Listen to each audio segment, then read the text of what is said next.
Bonjour à tous. Éric Leblanc, évangéliste de rue, passionné pour Jésus, un fou de Jésus, un hors-norme. À soir, j'avais à cœur de vous parler de l'identité en Christ. Que tu sois en différé ou en présentiel, qui es-tu en Jésus?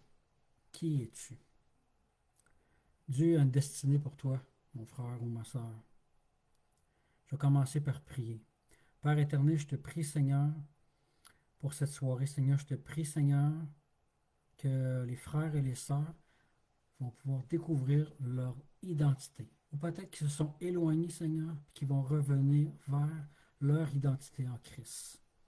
Je te remercie, Seigneur, pour les révélations, que ce soit en différé ou en présentiel. Je te remercie d'avance, Père. Merci, Jésus. Amen. Et si vous êtes en ligne, faites-moi un petit coucou, tout simplement. Hey, je suis là, Eric, tout simplement. Et je continue sur ça. Je ne veux pas vous éterniser pour l'éternité sur Facebook. T'es qui, toi, qui me regarde? T'es qui? Quand j'étais jeune, on disait de moi que j'étais souvent, on m'identifiait à un castor, un lièvre. J'avais les dents très avancées, puis les gens me m'agaçaient. Ils disaient que je rongeais des arbres ou tout ce qui était à ronger, je le rongeais pour eux autres. Fait que mon identité, c'était quoi? Castor, lièvre. Fait que ça m'intimidait, ça me dérangeait, ça m'empêchait même de parler tellement ça m'intimidait. Allô, Joanne? Fait que ça m'empêchait de prendre ma place, de m'affirmer aussi à travers ça. Fait que mon identité, c'était quoi? Me la fermer. Manque de confiance. Aucun goût de parler. Aucun goût même de parler à mes parents, de parler même à mes amis des fois. À mon professeur, à l'école, je ne levais même pas la main, tellement que mon identité était dans l'intimidation, dans le manque de confiance en soi. Les profs pouvaient me dire que j'arriverais à rien, parce que je n'étais pas bon à l'école, je ne retenais pas rien, je me sentais intimidé, que je ne posais jamais de questions. Mais j'étais bon dans le sport, j'étais un bon comédien, j'étais un bon imitateur, mais les professeurs, qu'est-ce qu'ils me disaient? Ça ne va rien te donner dans la vie. Fait que mon identité, c'était quoi? Ça ne va rien me donner dans la vie. Fait que là, je ne réussirai jamais. C'était ça mon identité quand j'étais jeune. Est-ce que tu sais qui tu es, toi, qui me regarde? Connais-tu ton identité, ton passé? Pendant ma vie d'adulte, je suis devenu militaire. Fait que mon identité, j'avais même un dog tag, une pièce d'identité qui me représentait quand j'allais au front, quand j'allais en mission. Fait que j'avais une identité de militaire avec un numéro de série. Fait qu'on savait que Éric Leblanc, c'était tel numéro. Il y avait une identité. Puis je me suis identifié fortement aussi dans l'armée à travers ma carrière en allant en mission. Les missions m'ont donné des médailles pour ces missions-là. Fait que ça m'a amené de la fierté. Fait que là, de l'assurance, un peu d'assurance. Fait que ça commençait à monter dans mon assurance, dans mon identité de militaire. La fierté. Mes parents commençaient à être fiers de moi. Mes amis pouvaient être fiers de moi parce que je partais en mission. Fait que j'avais une identité de militaire. Dans le sport, j'ai performé. Fait que je gagnais des médailles. Fait que là, j'avais une identité. Même si mes professeurs me disaient que ça ne me donnerait rien, mais j'ai réussi à représenter le Canada en tant que militaire dans des sports internationaux. Alléluia! J'ai réalisé un de mes rêves en faisant ça. J'ai été comédien, j'ai fait de la comédie sur scène aussi quand j'étais un jeune adulte et non croyant. J'ai réalisé un autre rêve malgré ce que les professeurs ont pu dire à mon égard. Je me suis identifié à ça, mais à un moment donné, je me suis pris en main. Mais je n'étais pas chrétien encore. Souvent, notre identité est reliée à notre environnement familial aussi. Tout ce qui nous a environné toute notre vie. Fait que si on t'a traité de pas bon, ben, tu risques identifié à ça, si tu te condamnes, si tu te rejettes, si tu te sens pourri, excusez le mot, mais des fois, on peut se sentir pas à la hauteur. Mais on s'identifie à ça. Si ta famille était pauvre, riche, ben ça influence ton identité. Peut-être que tu as grandi dans un environnement parfait, familial, où il y avait des bons liens. Mais ça aussi, c'est une identité. Il y a plus d'amour, tu es moins rejeté. Fait que ça devient peut-être un peu plus facile. Mais moi, personnellement, j'ai eu un environnement de rejet. J'ai eu un environnement d'abandon, de me faire abandonner par les autres et non dans le succès. Malheureusement, mes parents se sont séparés. Fait que ça a amené une blessure de rejet, ça a amené une blessure dans le cœur de mon enfance. Fait que je m'identifiais à ça. Fait que je croyais même pas au mariage. Aujourd'hui, ça fait presque 16 ans que je suis marié. Gloire à Dieu. Mon épouse qui m'a rencontré un jour, elle m'a parlé de l'Évangile. Alléluia. Et je suis devenu un enfant de Dieu. Oui, j'ai fait une seule chair avec mon épouse, ma nouvelle identité en Christ. Alléluia. Avec Jésus, la corde à trois bains. Alléluia. Oui, oui, Seigneur Jésus. Le Saint-Esprit, le Père et le Fils, il nous a unis, moi et mon épouse Marlène. Alléluia. Oui, quel bonheur. Puis dans mon identité, dans mon ancien monde, j'avais le sport. Le sport, c'était quelque chose de fort, d'important pour moi. Je m'identifiais beaucoup à ça. J'ai eu un certain succès quand j'étais dans le monde, quand j'étais dans l'armée aussi. Fait que j'avais une fierté. Il y a aussi les amis qui nous tentent, qui veulent nous. Exemple, moi, quand j'étais dans le monde, il y était un temps, je ne voulais plus aller dans les bars. Ça ne me tentait plus. Mes amis m'appelaient. Dans ce temps-là, on s'appelait, on ne se textait pas, ça n'existait pas. Il n'y avait pas de Facebook, il n'y avait pas de Messenger. On s'appelait, ouais. Ça, c'est dans l'ancien temps, les amis, ouais. Aujourd'hui, on se texte, on s'appelle pas, on se texte souvent. Puis là, mes amis m'appelaient, puis ils me disaient, hey, viens-tu au bar dimanche soir ou samedi? Ça ne me tentait pas dans mon cœur. Mais je leur disais oui. Pourquoi? Parce que je ne voulais pas leur déplaire. Je voulais être aimé. Fait que mon identité, c'est que je voulais être aimé, accepté et non abandonné et non rejeté. Cette identité-là était forte en moi d'être rejeté, malheureusement. Mais merci Seigneur parce que avec Jésus, je suis recherché. C'est ce que la Bible dit. Puis vous êtes recherchés, mes frères, mes sœurs. Vous êtes la tête et non la queue. C'est ce que la Bible dit. Et un jour, sur les réseaux sociaux, un jeune a fait un sondage. Puis il se posait des questions. Est-ce que je dois vivre ou mourir? Il posait ça comme sondage sur les réseaux sociaux. C'était une question assez dure. Et malheureusement, le résultat a été négatif. Il s'est enlevé la vie, malheureusement. Quelle histoire triste. Puis votre identité, à vous, mes frères, mes sœurs, c'est important de communiquer. De communiquer, pas juste de texter, pas juste d'écrire sur Messenger, pas juste d'écrire sur TikTok, mais de communiquer, de prendre le téléphone puis d'appeler. C'est la meilleure technique de communication, entendre la voix. Alléluia. C'est tellement important de connaître ton identité, mon frère, ma soeur. C'est tellement important que je connaisse mon identité, que chacun d'entre nous, on la connaisse. Ne pas laisser ton environnement extérieur te façonner. Exemple, si la température t'influence, la critique, le chiolage qu'on peut entendre à la télévision, à la radio, ou au café, à la job, on peut entendre toutes sortes de choses dans nos oreilles qui nous brouillent, mais on s'identifie à cette mauvaise nouvelle-là. La Bible dit, réjouissez-vous toujours dans le Seigneur. Alléluia. Ça, c'est ton identité. La joie, la paix. l'assurance comme un jeune lion. Ça, c'est ton identité. Tu te positionnes. Alléluia. Moi, ma bonne technique, c'est du papier. Alléluia. Je suis de la vieille époque. Alléluia. Merci Jésus. Merci parce que je m'assume dans mon identité.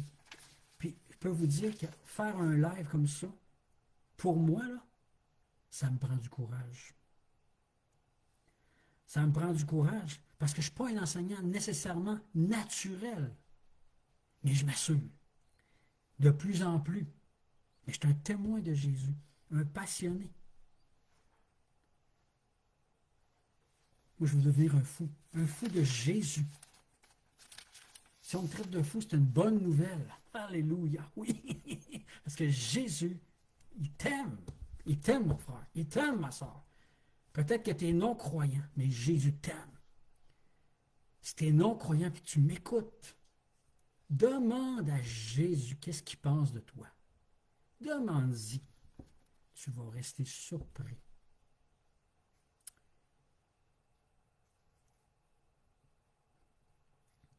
Peu importe ce que tu vis, que tu traverses, qu'on t'accepte ou pas, peu importe qu'on te valorise ou pas, tu sais, aux yeux de Dieu, Dieu te connaît. Dieu y voit tout. Dieu connaît chaque pensée, parole, geste que tu vas faire demain matin, cette nuit. Les rêves même que tu vas faire, il les connaît. Tu ne peux pas lui cacher. Tout ce que lui, il veut, c'est une relation avec toi. Parce que son identité avec toi, c'est un à un. Un esprit saint dans un corps saint. Mais il veut avoir une relation avec toi. Dieu te connaît. Il t'a voulu. Tu n'es pas une erreur. Tu es aimé de Dieu. De ton Créateur. Waouh! Ton Créateur, c'est lui qui t'a créé. Il te voyait dans le ventre de ta mère. Il sait à quoi tu ressembles le matin quand tu vas te raser, quand tu vas te coiffer, quand tu vas te maquiller. Avant que tu te maquilles, il t'aime. Avant que tu te coiffes, avant que tu prennes ta douche, il t'aime. Il t'aime. Il t'aime. Comprends-tu que ton identité, c'est fils de Dieu? Peut-être que tu es non-croyant. Mais tu veux devenir croyant, tu veux croire en Jésus, le Sauveur, le Seigneur de ta vie. Tout ce que tu as à faire, c'est de te repentir de tes péchés, de l'accepter dans ta vie, de te faire baptiser d'eau. Et tu vas devenir une nouvelle personne en Jésus. Alléluia! Il veut avoir une relation avec toi. Pas une religion, une relation. Simplement. Parce que tu n'es pas rejeté. Mais tu es recherché. Tu es recherché, mon ami. Tu es recherché.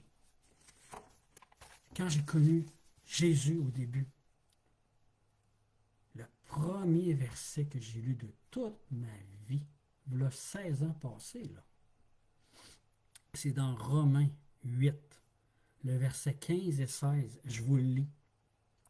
Vous n'avez pas reçu un esprit d'esclavage pour être encore dans la crainte, ça veut dire dans la peur, mais vous avez reçu un esprit d'adoption. Ça veut dire que vous êtes adopté, adopté, pas rejeté, mais recherché, alléluia, par lequel nous crions Abba Père. Mais l'Esprit lui-même rend témoignage à notre esprit que nous sommes enfants de Dieu. Tu n'es pas enfant de Dieu? Tu veux le devenir? Écris-moi en privé. Écris-moi. Ne manque pas la cible, ne manque pas cette relation avec Jésus. Dans Jean 1,12. Mais tous ceux qui l'ont reçu, on aime ça recevoir des cadeaux, hein? Tous ceux qui l'ont reçu, à ceux qui croient en son nom, si tu crois au nom de Jésus, elle a le pouvoir de devenir enfant de Dieu. Tu as le pouvoir de devenir enfant de Dieu. Tout ce que tu as à faire, c'est de croire en lui, de te repentir, de croire qu'il est allé à la croix pour tes péchés, tes gaffes. Il est ressuscité, il est sorti du tombeau. Maintenant, il va avoir une relation avec toi, tout simplement. Puis j'ai découvert aussi dans Isaïe 26, 3, à celui qui est ferme. Ferme, ça veut dire que tu es décidé, tu es déterminé.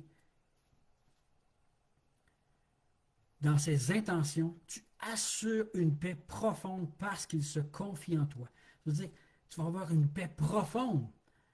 Qui veut pas avoir la paix? Qui veut pas, à tous les jours, avoir une grande paix naturelle, surnaturelle, jour après jour, malgré les défis, malgré les défis.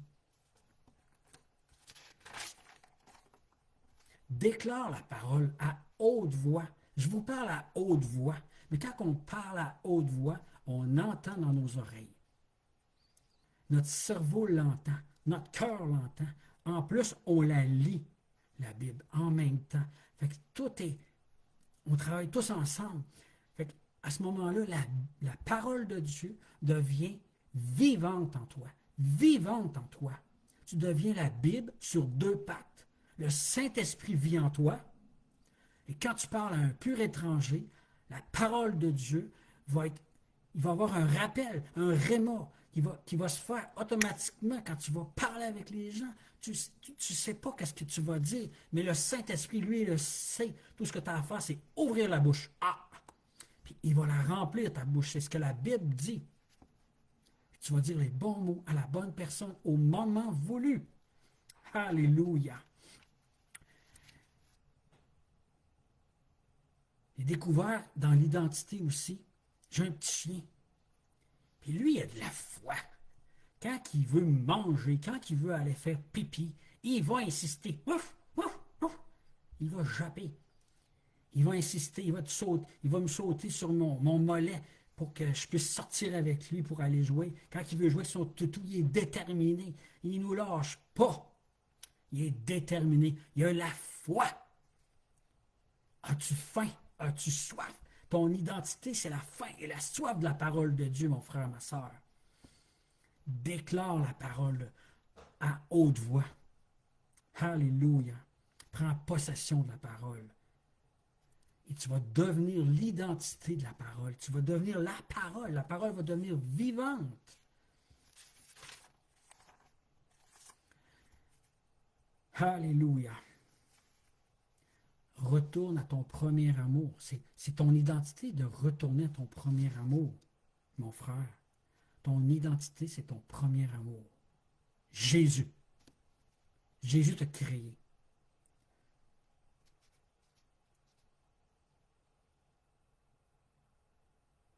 Vous pouvez demander à Jésus, dans votre intimité, parce que votre intimité, ça devient votre identité. Quand tu es seul dans le lieu secret, dans le bois, peu importe l'endroit, que tu es seul, parle à Jésus, parle au Saint-Esprit, demande-lui des questions et il va te parler. Pose-lui des questions sur ta vie, sur ton cœur, sur ton attitude. Il va te parler. Puis la Bible va te parler aussi.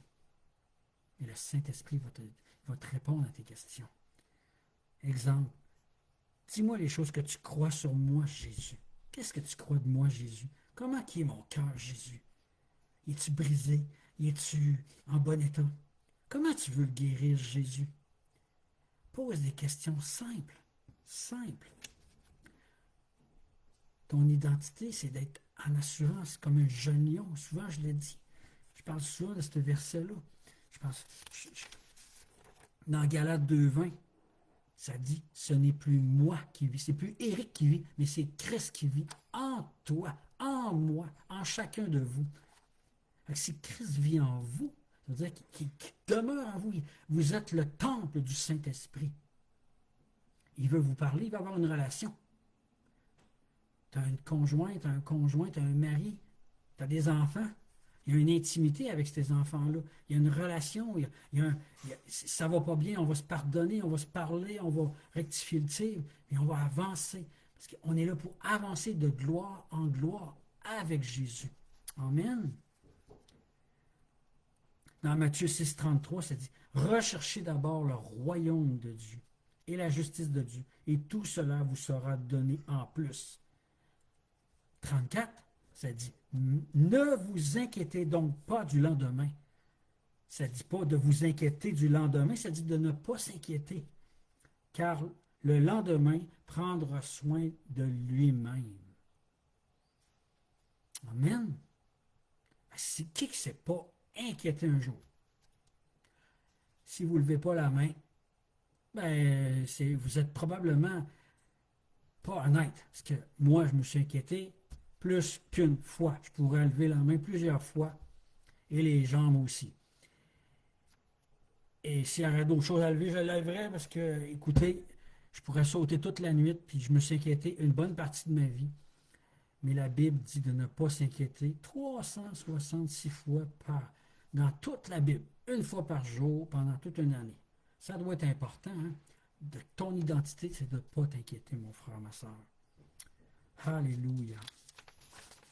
J'aurai un dernier verset pour vous. Et je vous encourage à chercher des versets sur votre identité. T'es gêné, trouve un verset qui dit le contraire. T'as peur, trouve un verset qui dit le contraire. Puis déclare-le, affirme-le de plus en plus. Tu peux tout simplement déclarer, je suis dans la joie de l'Éternel. Je suis rempli de dynamus. Je suis rempli d'énergia. La parole le dit.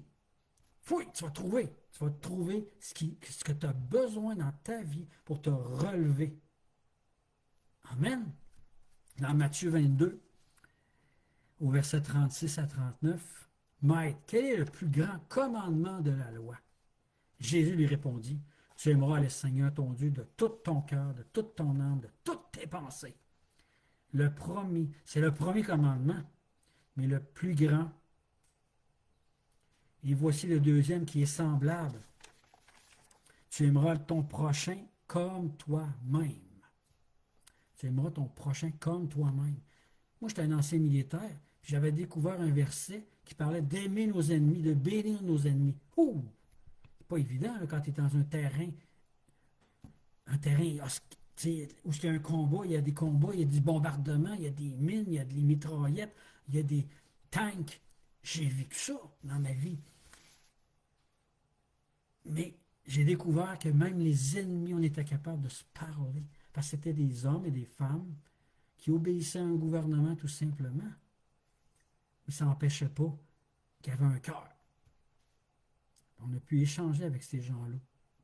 Ouais. Fait que ton identité, mon frère, ma soeur, c'est découvre-la. Va la chercher dans la parole de Dieu. Demande à Jésus, c'est quoi mon identité en toi? Reste en silence pendant 5 minutes, 10 minutes, 20 minutes, 1 heure. Dis pas un mot. Va pas sur ton cellulaire, va pas sur ton ordinateur. Regarde pas l'heure. Et prends le temps de l'écouter. Seigneur, qu'est-ce que tu veux me dire ce matin à mon cœur? Qu'est-ce que tu veux dire sur ma vie? Qu'est-ce que tu penses de moi? Qu'est-ce que tu veux que je sache sur mon identité aujourd'hui?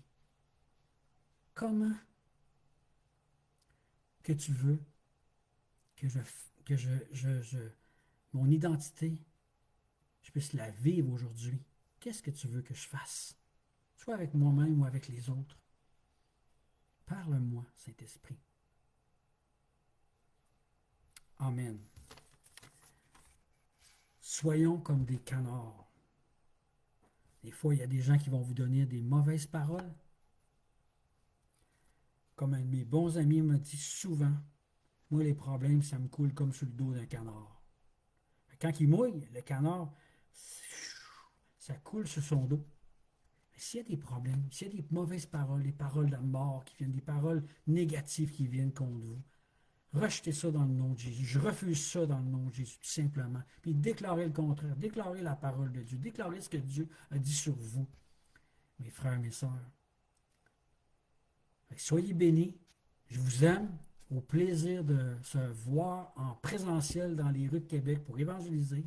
Au plaisir de parler ensemble dans les prochaines semaines, soit sur un Facebook Live ou tout simplement au téléphone. Soyez bénis. Je termine avec un mot de prière. Père éternel, je te remercie, Seigneur, pour mes frères, mes sœurs. Je te remercie, Seigneur, qu'ils puissent découvrir leur identité en toi, Seigneur. Merci, Seigneur, parce que tu mets ta paix sur eux. Merci, Seigneur, parce que tu leur donnes des rêves de toi, des songes de toi. Merci, Seigneur, parce qu'ils découvrent leur identité et ils marchent dans leur identité, Seigneur. Au nom de Jésus, je le déclare, Seigneur. Je déclare qu'ils marchent, Seigneur, sans peur, sans inquiétude, Père. Au nom de Jésus, dans la joie, Père. Au nom de Jésus. Amen et Amen. Sur ça, je vous souhaite une bonne fin de soirée et à la prochaine. Si Dieu le veut. Bonne soirée.